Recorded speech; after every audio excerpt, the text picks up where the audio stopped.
The bullet grazed Sarah Grace's swollen belly as she stumbled through the canyon in the darkness. Her hand pressed against the rough stone wall to steady herself while her unborn child kicked hard against her ribs. 8 months pregnant and crossing through hostile territory during a range war was madness, but staying in her brother's camp meant certain death for both her and the baby she carried. The Granger clan had made their intentions clear when they discovered who had fathered the child growing inside her, and Sarah knew that family loyalty only stretched so far when a woman dared to love a man from the enemy's side. The high desert of Utah territory stretched out before her in the moonlight, unforgiving and vast, as she made her way down the treacherous path toward the valley where the Ingram ranch lay. Somewhere down there, beyond the boundary lines that had been drawn in blood and bullets over water rights and grazing land, was Yates Ingram, the cowboy who had stolen her heart during a chance encounter in Ogden 9 months ago. She could still remember the way he had looked at her that day in the general store, his hazel eyes full of kindness and something deeper that made her breath catch. Neither of them had known then that their families were on the brink of war, or that falling in love would make them both traitors in the eyes of their kin. Sarah paused to catch her breath, her hand moving to the small of her back where a persistent ache had been growing stronger for the past hour. The baby shifted again, a rolling movement that made her gasp, and she whispered soft words of reassurance into the night air. They were almost there. They had to be.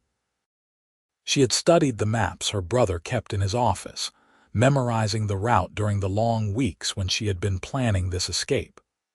The Ingram Ranch was just beyond the next ridge, maybe 3 more miles through terrain that grew more dangerous with every step. The sound of horses behind her made Sarah's heart leap into her throat. She pressed herself against the rocks, trying to make her body as small as possible despite the prominent curve of her belly. Voices carried on the night wind, rough and angry, and she recognized her brother Marcus among them. They had discovered her absence sooner than she had hoped. The Granger men were hunting her, and they would show no mercy if they caught her trying to cross to the enemy's side. Sarah moved as quickly as she dared, her boots sliding on loose gravel as the path descended into a narrow wash. The contractions she had been feeling for the past few hours were getting stronger, more regular, and fear clawed at her chest with icy fingers. Not now. The baby could not come now, not here in the wilderness with her family pursuing her and still miles from safety. She bit down hard on her lower lip to keep from crying out as another pain gripped her, this one stronger than the last, and forced her legs to keep moving. The moon hung high and bright above the canyon walls, illuminating her path, but also making her vulnerable. There was no cover here, no place to hide if the riders caught up to her. Sarah's lungs burned as she pushed herself forward, half running, half stumbling down the rocky slope. Her dress was torn and dusty. Her dark hair had come loose from its braid and hung in tangles around her face, and blood seeped through the fabric where the bullet had torn across her side. It was only a graze, but it stung like fire and served as a reminder of how close she had come to losing everything. Yates. She had to get to Yates. He would protect her and their child. He had promised her that night under the stars when they had met in secret for the last time, 3 weeks ago. He had held her face in his work-roughened hands and sworn that he would find a way for them to be together, that he would stand against his own family if he had to. Sarah had seen the truth in his eyes, had felt it in the desperate way he kissed her, knowing it might be the last time. But she could not wait any longer. Her brother had been talking about sending her away to relatives back east, about making the shame of her condition disappear along with any evidence of her betrayal. She knew what that meant. The baby would be taken from her, given away or worse, and she would never see Yates again. The sound of hoofbeats grew louder, closer. Sarah looked back over her shoulder and saw torches flickering in the darkness, maybe half a mile behind her. They were gaining ground. She tried to run faster, but her body was heavy and awkward, and the contractions were coming every few minutes now. Tears streamed down her face as she prayed silently for strength, for courage, for just a little more time. The wash opened up into a wider canyon, and Sarah could see lights in the distance. The Ingram Ranch. It had to be. Relief flooded through her, giving her a surge of energy she had not known she still possessed. She stumbled forward, calling out into the darkness even though she knew her voice would not carry far enough.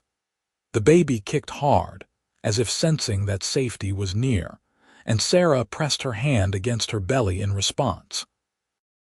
A figure appeared on horseback at the far end of the canyon, silhouetted against the starlit sky. Sarah's heart seized with terror until she saw the man urge his horse forward at a gallop, riding straight toward her. Even in the darkness, she recognized the way he sat in the saddle, the broad set of his shoulders, the determined way he moved. Yates. He had been watching for her. Somehow he had known she would come. Yates Ingram pulled his horse to a sliding stop and was on the ground before the animal had fully halted, running toward Sarah with an expression of such raw emotion that it broke something open inside her chest.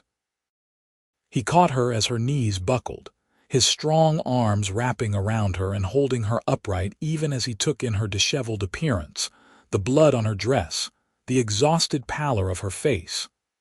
"Sarah," he breathed, and his voice cracked on her name. "God, Sarah, I have been watching this canyon every night for 2 weeks. I knew you would come. I knew it." She collapsed against his chest, sobbing with relief and pain and the overwhelming intensity of seeing him again. His hands moved over her carefully, checking for injuries, and when he found the bullet graze on her side, his jaw clenched so hard she could see the muscle jumping. But there was no time for anger or questions. The torches were getting closer, and voices echoed off the canyon walls. "They are coming," Sarah gasped. "Marcus and the others. Yates, they will kill you if they catch us together." "Let them try," Yates said grimly. He swept her up into his arms, handling her weight easily despite her pregnant belly, and carried her to his horse. "Hold on to me. We are going home." He lifted her onto the saddle and swung up behind her, one arm wrapped securely around her waist while the other hand took the reins. The horse sprang forward at his command, racing across the canyon floor toward the distant lights of the ranch. Sarah leaned back against Yates's chest, feeling his heart pounding against her shoulder blade, feeling safe for the first time in months despite the danger that pursued them. The Granger riders emerged from the wash just as Yates and Sarah reached the boundary of Ingram land. Sarah could hear her brother's voice raised in fury, demanding that Yates stop and release her. But Yates did not slow down. He pushed his horse harder, and suddenly there were other riders coming to meet them. Ingram men with rifles who formed a protective line between Yates and the pursuing Grangers.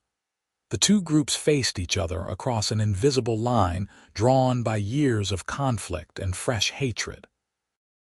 Marcus Granger sat his horse with his rifle raised, his face twisted with rage as he stared at his sister cradled in the arms of his enemy. "Sarah Grace, you get down from that horse right now," Marcus shouted. "You are coming home where you belong." "I am going where I belong," Sarah called back, her voice stronger than she felt. "With the man I love and the father of my child." "That bastard took advantage of you," Marcus spat. "Seduced you and filled your head with lies. You are not thinking clearly." "I am thinking more clearly than I ever have," Sarah said. "I love him, Marcus. I chose him, and I choose him now." Yates's arm tightened around her, protective and possessive. She crossed your territory at great risk to herself and our child, he said, his voice carrying clearly across the space between them. She is under my protection now. If you or any of your men set foot on Ingram land, you will be met with force. You think you can just take my sister and there will be no consequences? Marcus demanded. You think this range war is bad now? You have no idea what hell I will bring down on you and your family, Ingram. Then bring it, Yates said coldly. But Sarah stays with me. That is not negotiable. For a long moment, the two sides remained frozen in a tense standoff. Sarah could feel the trembling in her own body, could feel another contraction building despite the danger surrounding them. She gripped Yates's arm and pressed her face against his shoulder, willing her brother to back down to let her go. It was Marcus who finally turned his horse away, but not before leveling one last threat. This is not over, not by a long shot. You will both regret this day. The Granger riders retreated into the darkness, and Sarah felt the tension drain from Yates's body. He turned his horse toward the ranch house and rode at a careful pace now, mindful of Sarah's condition. The Ingram men followed at a respectful distance, forming a protective escort. As they approached the main house, a large adobe structure with warm light spilling from its windows, Sarah saw people gathering on the front porch. Yates's father, Samuel Ingram, stood with his arms crossed, his expression unreadable. Beside him was a woman Sarah assumed was Yates's mother, and several other family members. The reception was not exactly welcoming, but it was not as hostile as Sarah had feared. Yates dismounted and carefully lifted Sarah down from the saddle. The moment her feet touched the ground, another contraction hit hard enough to make her cry out and double over. Yates caught her, alarm flashing across his face. "How long have you been having pains?" he demanded. "Hours," Sarah admitted through gritted teeth. "They are getting closer together." "Someone get the doctor," Yates shouted to the assembled group. Now, Yates's mother, Margaret Ingram, came forward without hesitation. Whatever reservations she might have had about her son's involvement with a Granger woman, they disappeared in the face of a woman in labor. She took Sarah's other arm and helped Yates guide her into the house. "How far apart are the contractions?" Margaret asked briskly. "Maybe 5 minutes," Sarah gasped. "I tried to time them. Lord have mercy, child, you crossed hostile territory in active labor." Margaret's voice was a mixture of awe and exasperation. "Get her upstairs to the guest room. Yates, you will need to boil water and gather clean linens. Move, boy." The next few hours passed in a blur of pain and exhaustion. The doctor arrived, an elderly man named Harrison who took one look at Sarah's condition and started barking orders. Yates refused to leave her side despite the protests of his mother, and the doctor that childbirth was no place for a man. He held Sarah's hand through every contraction, wiped the sweat from her face, and murmured words of encouragement when she was certain she could not endure another moment. "You are the strongest woman I have ever known," Yates told her, his eyes shining with unshed tears as she gripped his hand hard enough to bruise. "You crossed a war zone to get to me. You can do this." "I am scared," Sarah whispered during a brief respite between contractions. "I know," Yates said, pressing his forehead to hers, "but I am right here.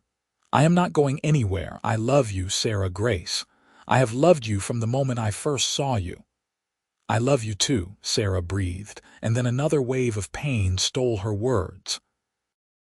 The baby came just as dawn was breaking over the Utah territory. A healthy boy with a strong cry and a shock of dark hair. Sarah sobbed with relief and joy as the doctor placed the squirming infant on her chest, and Yates stared down at his son with an expression of such profound wonder that it made Sarah's heart overflow with love for him. "He is perfect," Yates said hoarsely, carefully touching one tiny fist with his finger. The baby's hand opened and closed around Yates's finger, gripping tightly. "Look at him, Sarah. Look at what we made." "What should we name him?" Sarah asked, unable to take her eyes off the baby's face.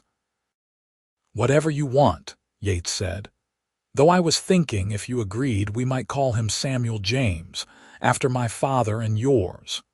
Sarah looked up at Yates in surprise. Naming the baby after both grandfathers was a gesture of reconciliation, a bridge across the divide that separated their families. It was also incredibly risky, given the current state of the Range War. "Are you sure?" she asked. "I am sure that I want this war to end," Yates said firmly. "And I am sure that our son deserves to know both sides of his family. Maybe this is how we start to heal what has been broken." Dr. Harrison finished his examination of both Sarah and the baby and declared them both healthy, if exhausted. He packed up his bag and fixed Yates with a stern look. "That young woman needs rest and proper care. No excitement, no stress. And you, young man, need to marry her properly as soon as she is recovered. I will not have people gossiping about an unwed mother under this roof. I plan to marry her today if she will have me," Yates said without hesitation. He turned to Sarah. "I wanted to ask you properly, with a ring and everything you deserve, but circumstances being what they are, I will ask you now. Sarah Grace Granger, will you marry me? Will you be my wife and let me spend the rest of my life trying to be worthy of you?" Sarah felt fresh tears spill down her cheeks. "Yes," she whispered. "Yes, 1,000 times yes."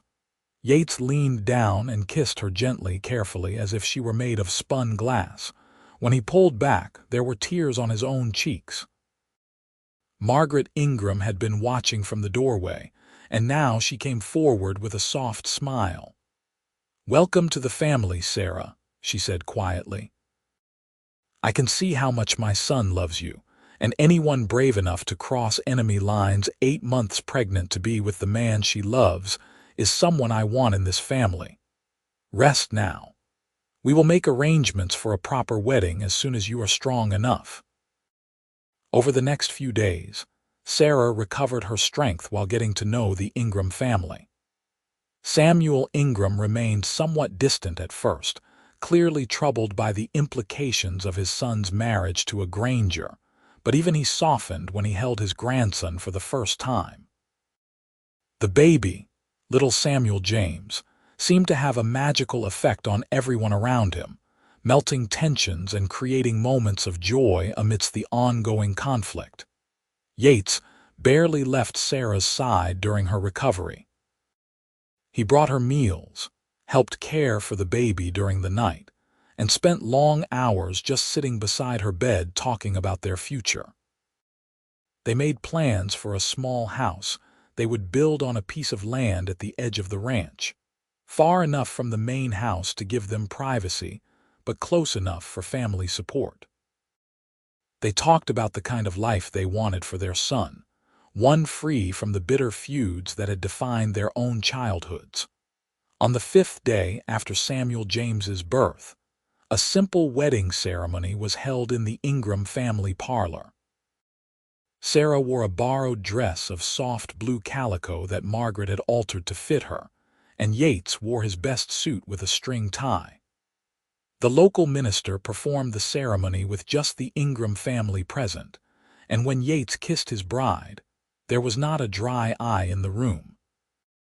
That night, as they lay together in the guest room that had become their temporary home, with baby Samuel sleeping peacefully in a cradle nearby, Yates held Sarah close and marveled at how much his life had changed in such a short time.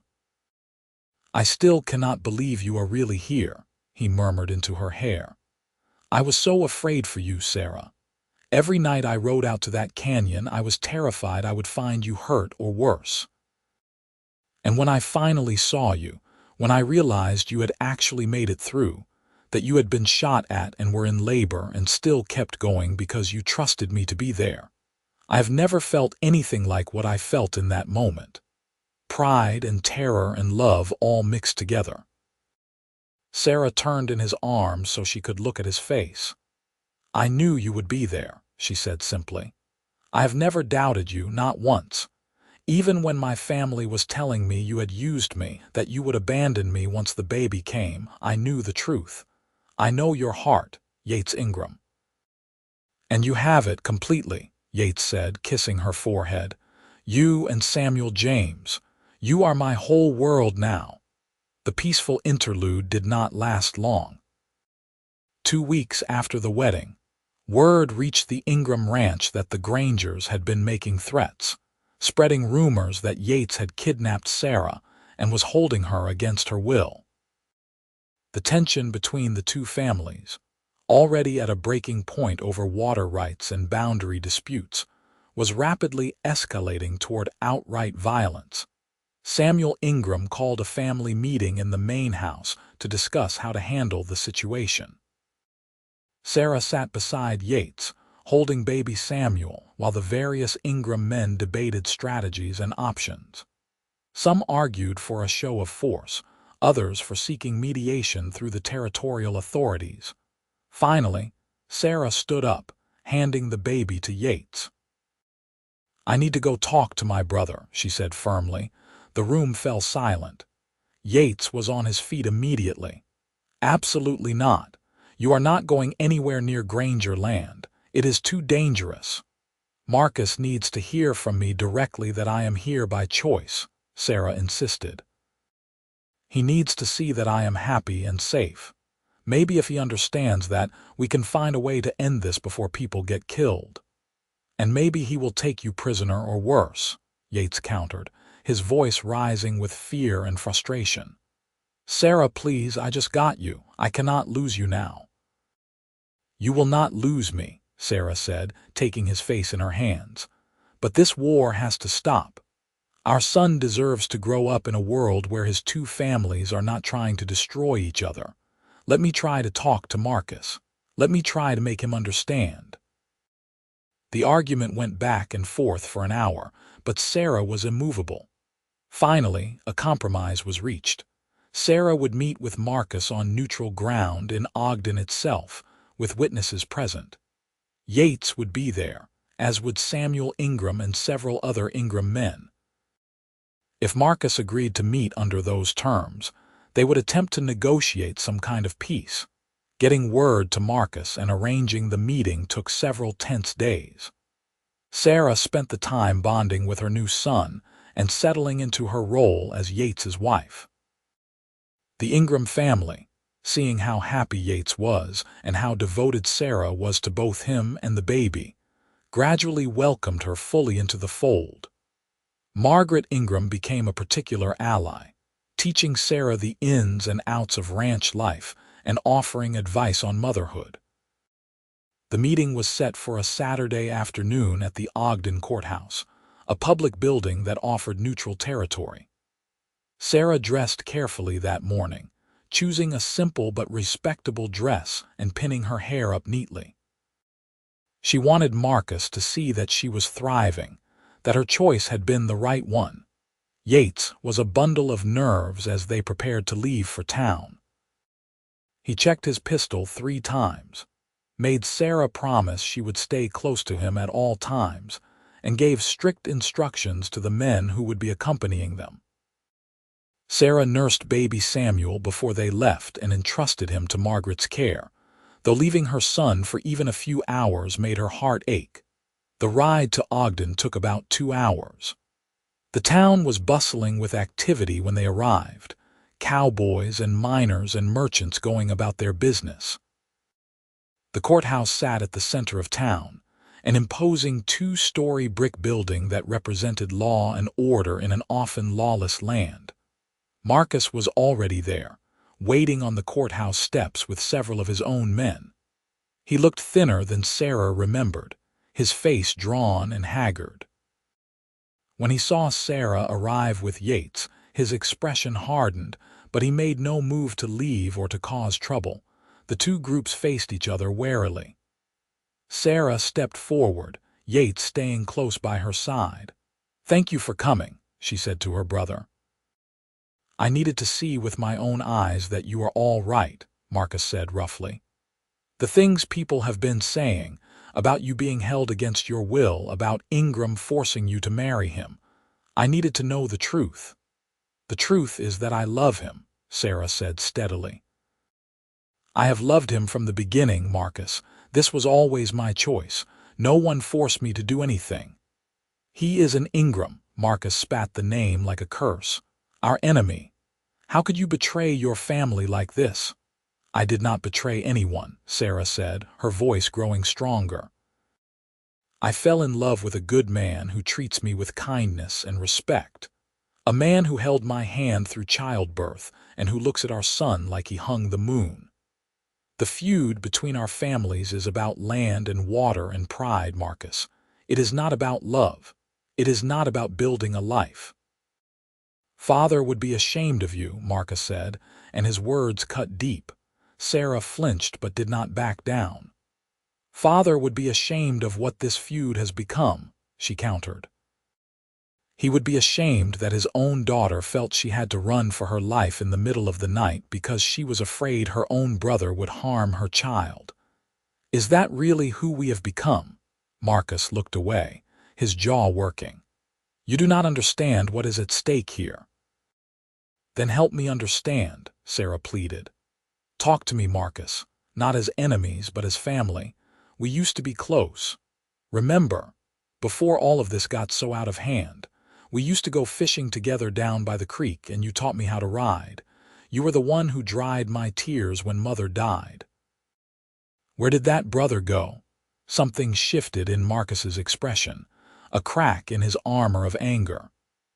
"That was before the Ingrams tried to dam up the creek and cut off our water supply," he said, but his voice lacked some of its earlier venom. Samuel Ingram stepped forward. "We never tried to cut off your water," he said firmly. "We built a small dam to create a watering hole for cattle during the dry season, but there was always plenty of flow downstream. The problem started when you accused us of theft and started running our cattle off what you claimed was your land." "It is our land," Marcus insisted. "The boundary markers are clear." "The boundary markers were moved," Samuel countered. "We have witnesses who saw your men doing it." "That is a lie," Marcus shouted, and the two groups tensed, hands moving toward weapons. Sarah stepped between them, holding up her hands. "Stop," she said loudly. "This right here, this is exactly the problem. Both sides convinced the other is lying and cheating. Both sides certain they are in the right. Meanwhile, the anger and hatred just keeps growing until people are getting shot at and families are being torn apart. When does it end? When someone is dead? When there has been so much blood spilled that there is no going back?" She turned to her brother, tears streaming down her face. "I have a son now, Marcus, your nephew. A beautiful baby boy who should have the right to know his uncle, to know his Granger heritage as well as his Ingram blood. But if this war continues, he never will. He will grow up in a world where half his family sees him as the enemy. Is that what you want? Is that the legacy you want to leave?" Marcus stared at his sister, visibly struggling with himself. "You really love him?" he asked quietly. "With all my heart," Sarah said. "And he loves me. He wept when he saw me coming across that canyon, Marcus. Wept because he had been so afraid he would lose me. That is not the action of a man who took advantage of me or forced me into anything. That is the action of a man who loves me as much as I love him." Yates moved to stand beside Sarah, his hand finding hers. "I know you have no reason to trust me," he said to Marcus. "And I know our families have hurt each other. But I swear to you, on my life and on my son's life, that I will spend every day making your sister happy. She is the best thing that ever happened to me. And if there is any way we can find peace between our families, I am willing to do whatever it takes." The moment stretched out, taut with tension. Then, slowly, Marcus nodded. "I want to see my nephew," he said gruffly. Relief flooded through Sarah so powerfully she nearly collapsed. Yates steadied her, his own relief evident on his face. "Come back to the ranch with us," Sarah urged. "Meet Samuel James, talk with us. Maybe we can find a way forward." What followed was a long, difficult process of negotiation and compromise. Marcus did come to the Ingram ranch and met his nephew, and Sarah saw her brother's face soften when he held the tiny baby. Over the following weeks, representatives from both families met repeatedly to discuss the issues that divided them. A surveyor was brought in to properly establish the boundary lines, and it turned out that the markers had indeed been moved, but through natural erosion and flooding rather than deliberate sabotage. A new agreement was drawn up regarding water rights that gave both ranches fair access. The peace was fragile at first, held together mainly by Sarah's determination and the presence of baby Samuel James, who seemed to embody the possibility of a different future. There were still men on both sides who harbored grudges and distrust.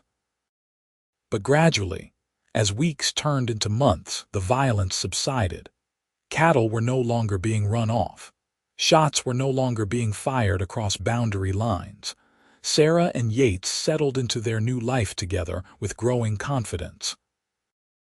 They worked on building their house, a modest but sturdy structure with a wide porch and large windows to let in the Utah sunlight. Yates taught Sarah about ranching, and she proved to be a quick learner with a natural affinity for working with horses. In the evenings, they would sit on their porch with Samuel James between them, watching the sun set over the mountains and marveling at how much their lives had changed. One evening, about 6 months after their wedding, Marcus came to visit. It was not his first visit by any means, but this one felt different. He sat with Sarah and Yates on their new porch, drinking coffee and watching Samuel James crawl across the floorboards. "I owe you both an apology," Marcus said abruptly.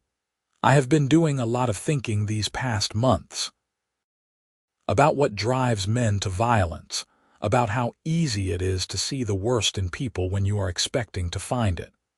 I was so convinced that the Ingrams were our enemies that I could not see the truth, even when it was right in front of me. I almost lost you because of it, Sarah. I almost lost my only sister and nephew because I was too proud and too angry to listen." Sarah reached over and took her brother's hand. "You are listening now," she said gently. "That is what matters."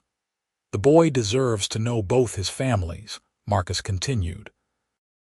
"I talked to some of the other Grangers, the ones who are willing to consider peace. We want to try to make this work, really work. Not just a ceasefire, but an actual partnership between the ranches." Yates sat forward, interested. "What did you have in mind?" Over the next hour, Marcus laid out a proposal for cooperation between the Granger and Ingram ranches. Shared resources during roundups, joint marketing of cattle, mutual defense against rustlers and other threats. It was an ambitious plan, one that would require both families to set aside years of animosity and learn to work together. "It will not be easy," Marcus warned. "There are still plenty of folks on both sides who will resist this. But with you two as an example, showing that Grangers and Ingrams can not only coexist but thrive together, maybe we have a chance." Sarah looked at Yates, who was nodding slowly, his expression thoughtful. "I think it could work," Yates said. "My father has been talking about the benefits of larger operations, pooling resources. If we approach this right, frame it as good business rather than just peacemaking, we might get more people on board." It took another year of careful negotiation and gradual implementation, but the partnership between the Granger and Ingram ranches eventually became a reality. There were setbacks and conflicts along the way, moments when old grudges threatened to derail everything they had built. But Sarah and Yates stood firm. their marriage and their growing family serving as a constant reminder of what was possible when people chose love over hate. Their second child, a daughter they named Lily Margaret, was born in the spring of 1887, delivered in their own home with both Ingram and Granger family members celebrating together. The sight of Marcus Granger and Samuel Ingram sharing a drink and congratulating each other on their granddaughter would have been unthinkable just 2 years earlier, but it had become their new normal. As Samuel James grew into a bright, active toddler, he became a bridge between the two families in ways his parents could never have anticipated. He spent time at both the Granger and Ingram main houses, learning songs and stories from both sets of grandparents, forming bonds that transcended the old divisions. When he took his first steps, he walked from Marcus to Yates, bringing both men to tears. The story of Sarah crossing enemy lines while 8 months pregnant became something of a legend in the region. People spoke of it in Ogden saloons and general stores, how the Granger girl had risked everything for love, and how her courage had ultimately brought peace to 2 warring families. Sarah always felt uncomfortable with the attention, but Yates was fiercely proud of his wife's bravery. "You changed everything," he told her one night as they lay in bed together, their children sleeping peacefully in the next room. "Not just for us, but for everyone. This whole valley is different because of what you did." "What we did," Sarah corrected him. "You were waiting for me, Yates. You had faith that I would come. That meant everything." "I wept when I saw you," Yates admitted, his voice thick with emotion. "I am not ashamed to say it. I had been so scared, Sarah. Every night watching that canyon, praying you would make it through safely, terrified that I would lose you before we ever had a chance at a real life together. And then there you were, bloody and exhausted, and the most beautiful thing I had ever seen. I wept because I was grateful, because I was relieved, because I loved you so much it felt like my heart would burst." Sarah turned to face him, cupping his cheek with her hand. "I fell in love with you the moment you helped me with those packages in the general store," she said. "Remember? I was trying to carry too much and everything was about to fall, and you just appeared out of nowhere and caught it all. You smiled at me, and I felt something shift inside me. I knew even then, before I knew your name or anything about you, that you were going to be important to me." "I felt it too," Yates said, "like recognizing something I did not know I had been looking for. When I found out you were a Granger, I told myself I should stay away, that getting involved would only lead to trouble, but I could not stop thinking about you. I started finding excuses to go into Ogden, hoping I would run into you again. And I did the same," Sarah laughed softly. "My brother thought I had developed a sudden obsession with shopping. I must have invented 100 reasons to go to town, all because I was hoping to see you." They had talked through their courtship many times, reminiscing about the secret meetings and stolen moments that had defined those early months. The risk they had taken every time they met, knowing that discovery could mean violence. The night they had first made love under the stars, both of them understanding that they were crossing a line from which there was no return but unable to stop themselves, because the pull between them was too strong. 3 years after their wedding, Sarah gave birth to twins, a boy and a girl they named William and Rose. The birth was difficult, leaving Sarah weak and frightened, but Yates never left her side. He held her through the long labor, encouraged her when she was certain she could not go on, and broke down in tears of joy and relief when both babies were delivered healthy and crying. 4 children, Sarah marveled as she nursed the twins while Yates kept Samuel James and Lily occupied nearby. "We have quite a family, Mr. Ingram." "The best family," Yates agreed, looking at his wife and children with undisguised adoration. "Though I think maybe we should consider this enough for now. I aged 10 years during this birth, Sarah. My heart cannot take much more." Sarah smiled tiredly. "Agreed. 4 is a good number, a perfect number." The years that followed were full and rich. The Granger-Ingram partnership, as it came to be known, flourished and became a model for cooperation in the region.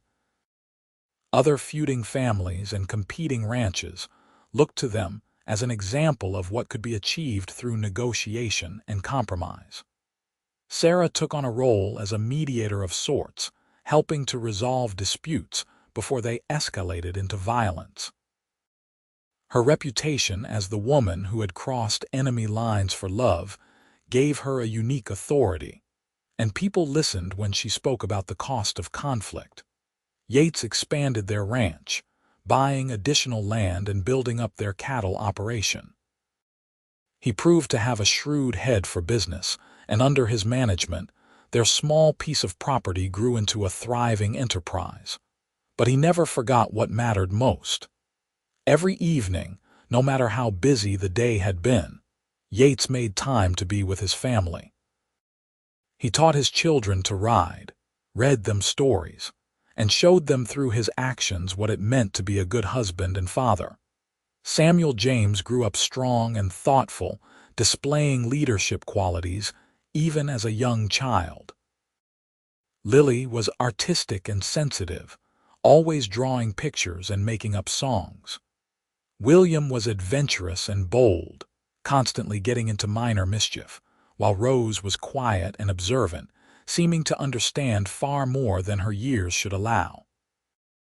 On their 10th wedding anniversary, Yates surprised Sarah with a trip back to the canyon where they had reunited that fateful night.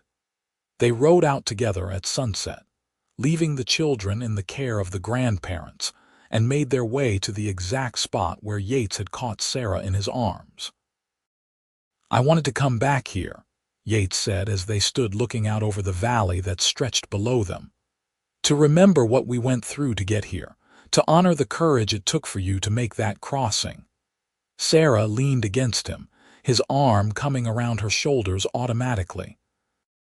"I would do it again," she said. 1,000 times over.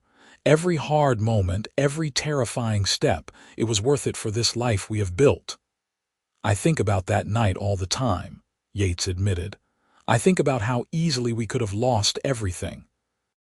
If your aim had been just a little off when you were running, if the baby had come too soon, if your brother had caught up with you before you reached the boundary.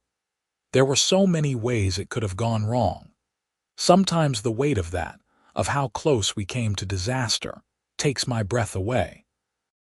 "But it did not go wrong," Sarah said, turning to face him. "We made it.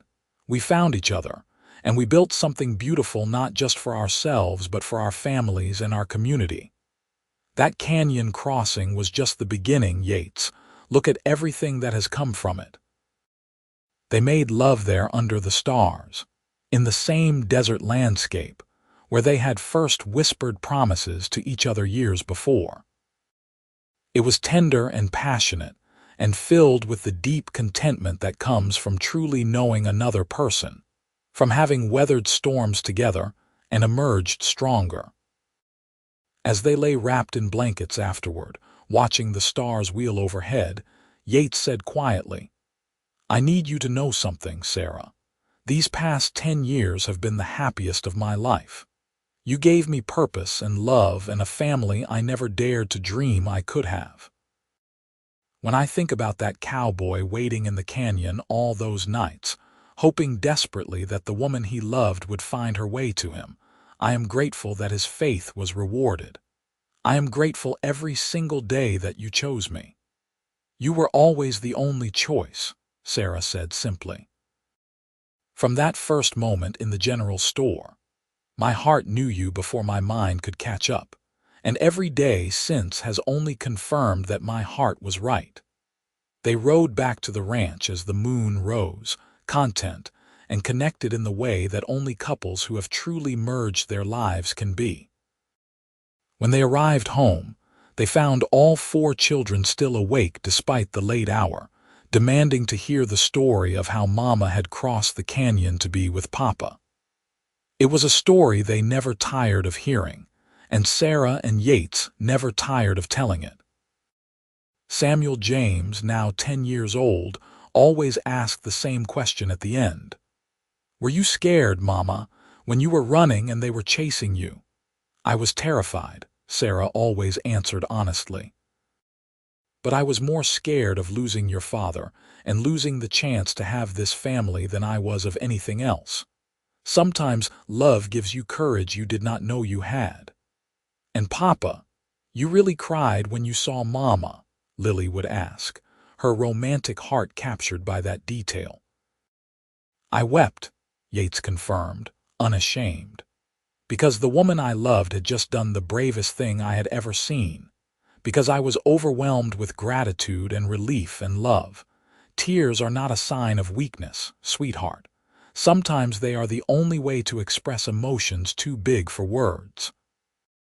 As the children grew older, they each developed their own understanding of their parents' story and what it meant.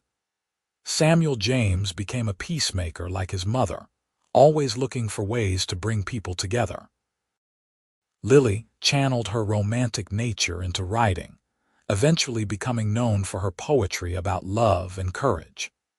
William's adventurous spirit led him to explore far beyond the Utah territory, but he always came home with stories and a renewed appreciation for the foundation his parents had built. Rose, quiet and observant, became the keeper of family history, documenting the stories and genealogies of both the Grangers and Ingrams so that future generations would understand where they came from. The peace between the families held and strengthened over the years. The generation that had fought the Range War gradually gave way to a new generation that could not imagine a time when Grangers and Ingrams were enemies. Joint family gatherings became common, and eventually, 2 more marriages united the families even further when Sarah's younger cousins wed Ingram men. Marcus Granger never married, a fact that sometimes saddened Sarah.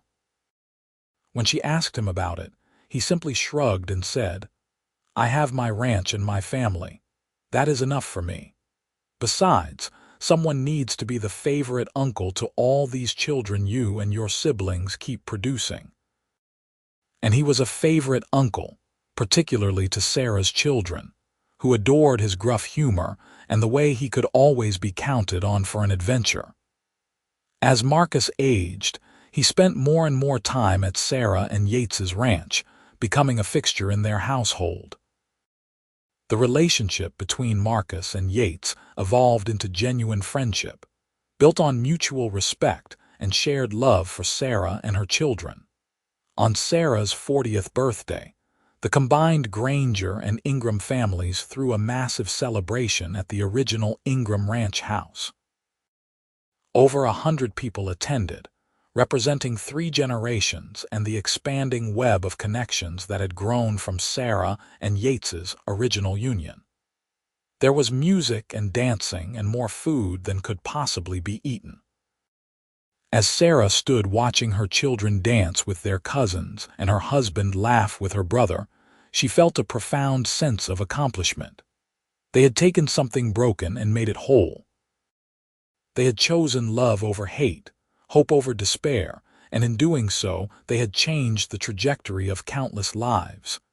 Yates found her standing there and wrapped his arms around her from behind, pulling her back against his chest. "What are you thinking about?" he murmured in her ear. "About how far we have come," Sarah said. "About that desperate girl running through the canyon, so scared and so determined. If I could go back and tell her that everything would not just be okay but would be more wonderful than she ever imagined, I do not think she would believe me." "She would believe you," Yates said with certainty, "because she had hope. Even in her darkest moment, she had hoped that love would be enough, and it was." "It is," Sarah corrected him. "It still is." They danced together as the stars came out, surrounded by the family they had created and the community they had helped heal. The cowboy who had wept in the canyon and the woman who had crossed enemy lines 8 months pregnant had become legends in their own time. But to each other, they were simply Yates and Sarah, two people who had found each other against all odds and built a love strong enough to change the world around them. Years continued to pass, bringing the joys and sorrows that are part of every life. Samuel Ingram Sr. passed away peacefully in his sleep when Samuel James was 15, and the whole community mourned the loss of a man who had been wise enough to embrace change when his son's happiness demanded it. Margaret Ingram followed her husband 5 years later, and Sarah grieved for the woman who had welcomed her without hesitation when she had every reason to turn her away. Marcus Granger lived into his 70s, a cantankerous but beloved presence in the lives of his nieces and nephews, and eventually grand-nieces and nephews.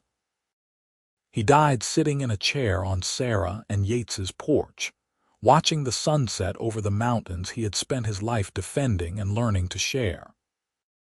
Sarah held his hand as he took his last breath, and she thanked him through her tears for eventually choosing to trust her judgment, for becoming the brother she needed him to be. Through it all, Sarah and Yates remained the steady center of an ever-growing family. They watched their children grow and marry and have children of their own.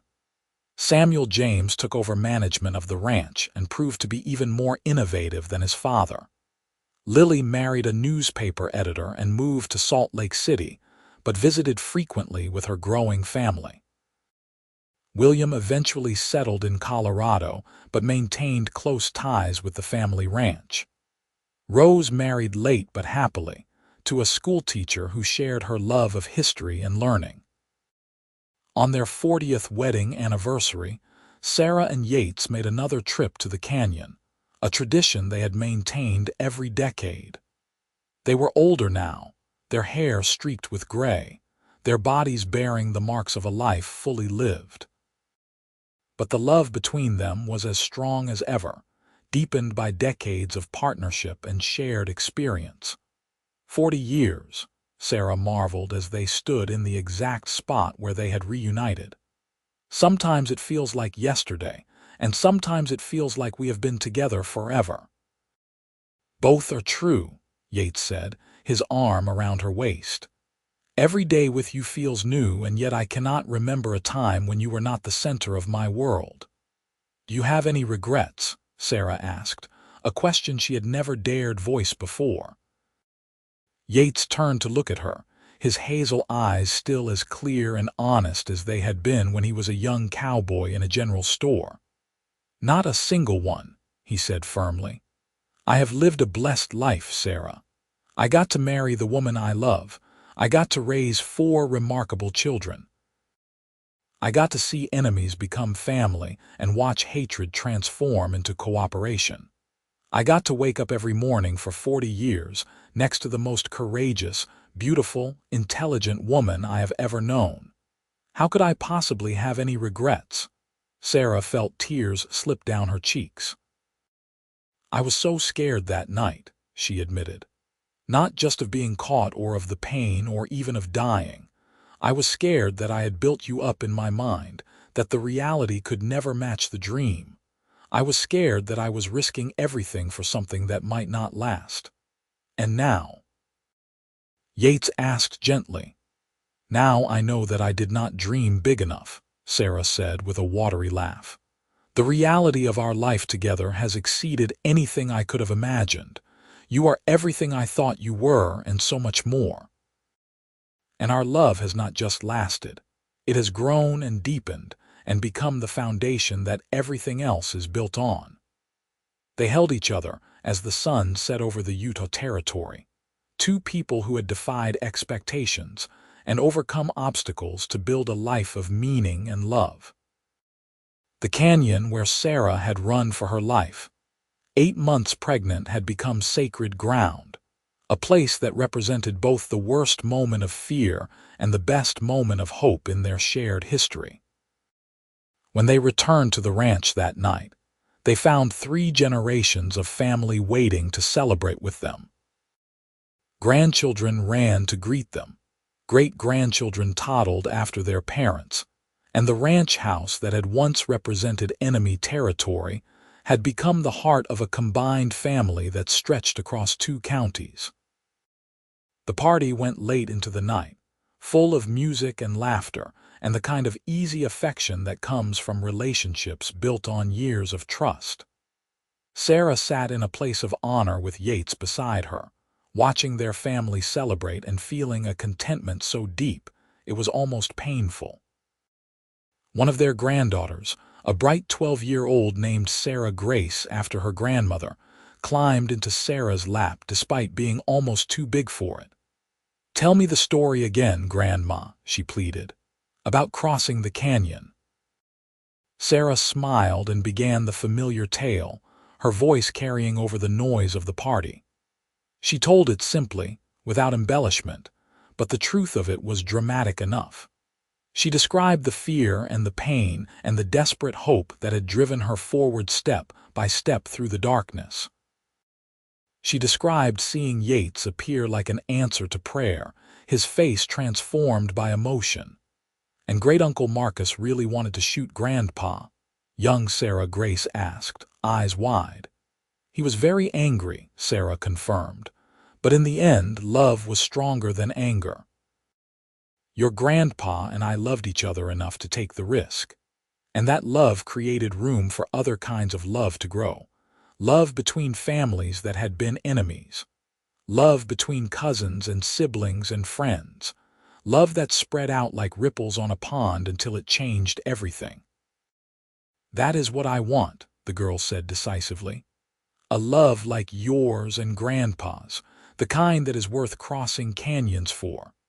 "Then you will have it," Sarah said, kissing the top of her granddaughter's head, "because you know what is possible. You have seen what real love looks like, not just in the romantic moments but in the everyday choosing of each other. That is the real gift your grandpa and I can give you, not just our story but the example of a love that lasts." As the years advanced, and Sarah and Yates entered their 70s, they gradually stepped back from active ranch management, but remained vital presences in the family. They spent their days working in the garden Sarah had cultivated over the decades, taking slow rides through the property on gentle horses, and holding court for the endless stream of children and grandchildren who sought their wisdom and company. Sarah's health began to decline in her 73rd year, a weakness in her heart that the doctor said was likely related to the trauma of her flight through the canyon all those years ago. The news devastated Yates, who could not imagine a world without his Sarah in it. But Sarah herself faced the diagnosis with equanimity. "I have had a wonderful life," she told Yates when he raged against the unfairness of it. "I have been loved well, and I have loved well. I have seen my children grow into remarkable adults, and my grandchildren begin their own journeys. I am not afraid, my love." "But I am," Yates admitted, his voice breaking. "I am terrified of losing you." "You will never lose me," Sarah said firmly, taking his weathered hands in hers. "I will always be with you, in every sunset we watched together, in every child we raised. In the very foundations of this ranch and this family. I am woven into your life so completely that death cannot separate us." Sarah Grace Ingram passed away peacefully in her sleep on a warm summer night, surrounded by family, 74 years after she had been born and 53 years after she had made her desperate dash through the canyon. Yates was holding her hand when she took her last breath, and those who were present said they had never seen such a look of profound love and gratitude on a person's face as the one Yates wore as he whispered goodbye to his beloved wife. The funeral was the largest the region had ever seen. Grangers and Ingrams came from hundreds of miles away to pay their respects to the woman who had changed everything. Stories were shared about Sarah's courage, her wisdom, her kindness, and the transformative power of the love she had shared with Yates. Yates struggled after Sarah's death, the loss of his partner and best friend leaving a hole in his life that nothing could fill. But he was not left alone. His children rallied around him, creating a rotation so that someone was always nearby. His grandchildren visited constantly, wanting to hear stories about their grandmother and soak up the wisdom of the man who had loved her so completely. One evening, about 6 months after Sarah's passing, Yates made his way to the canyon one last time. Samuel James tried to stop him, worried about his father's health and the challenging terrain, but Yates was adamant. "I need to go back," he said. "One more time. I need to remember." Samuel James insisted on accompanying him, and together father and son rode out to the place where everything had changed.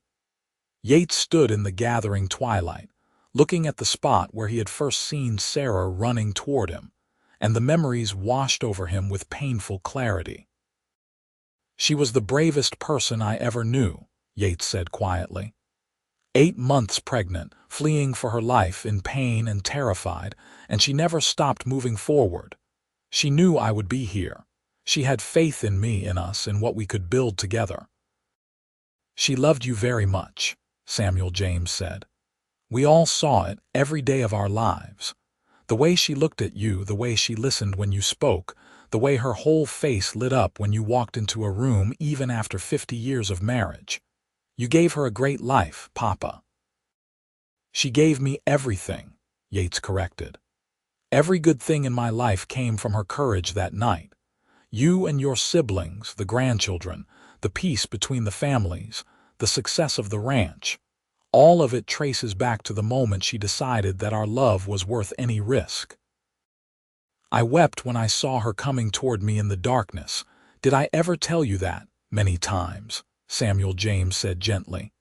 "You wept because you were grateful and overwhelmed, because you loved her so much." "I wept because I was looking at a miracle," Yates said. "And every day I got to spend with her after that was another miracle. I am the luckiest man who ever lived." Yates Ingram lived for another 3 years, long enough to see 2 more great-grandchildren born, and to know that the legacy he and Sarah had built would continue long after they were both gone. He remained sharp and engaged until the very end, still offering advice on ranch management, and still telling stories about the remarkable woman he had loved.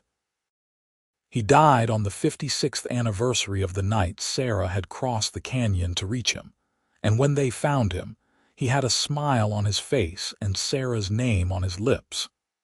The family buried him next to Sarah on a hillside overlooking the canyon, a spot they had picked out together years before. The headstone was simple, bearing their names and dates and a single line that summed up everything. Love conquered all. The story of Sarah and Yates Ingram became part of the history of the Utah Territory and later the state of Utah. Their descendants continued to ranch the land, maintaining the partnerships and alliances that had been forged from their union. The canyon where Sarah had fled became known locally as Grace Canyon, named for the courage and grace she had displayed in her desperate flight. Decades after their deaths, a historian researching range wars in the American West came across their story and was struck by its power. She interviewed the surviving grandchildren and great-grandchildren, collected letters and documents, and eventually published a book about the Granger-Ingram feud and how it had been resolved. The book became a bestseller, bringing national attention to the story of a pregnant woman who crossed enemy lines for love and the cowboy who had wept when he caught her in his arms.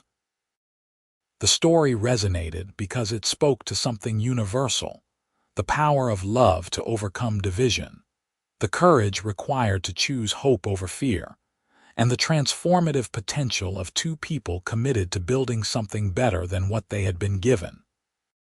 Sarah and Yates had not just saved themselves that night in the canyon. They had saved 2 families, and in doing so, had created a legacy that rippled out far beyond anything they could have imagined. Their great-great-grandchildren still ranch the land, still tell the story, and still honor the memory of the woman who ran through the darkness, and the man who waited for her with tears streaming down his face.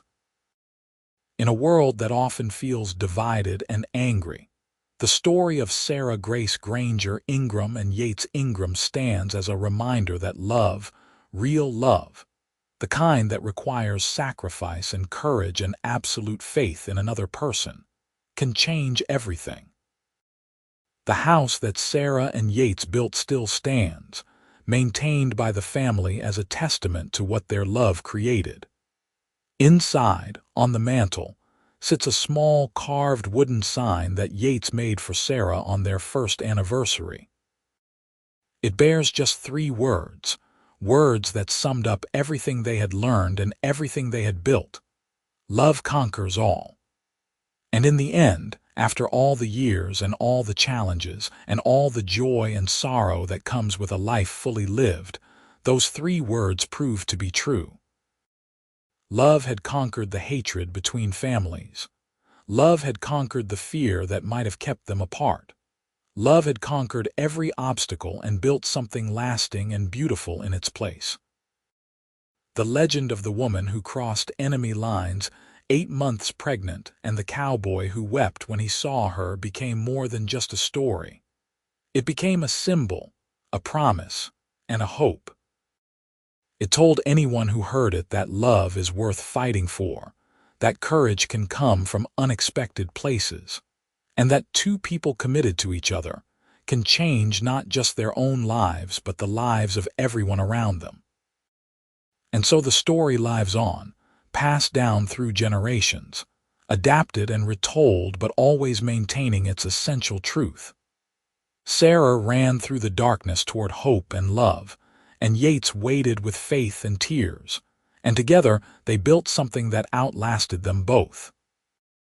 In the vast landscape of the American West, where stories of violence and conflict are common, their story stands out as a reminder of what else is possible when people choose love over hate.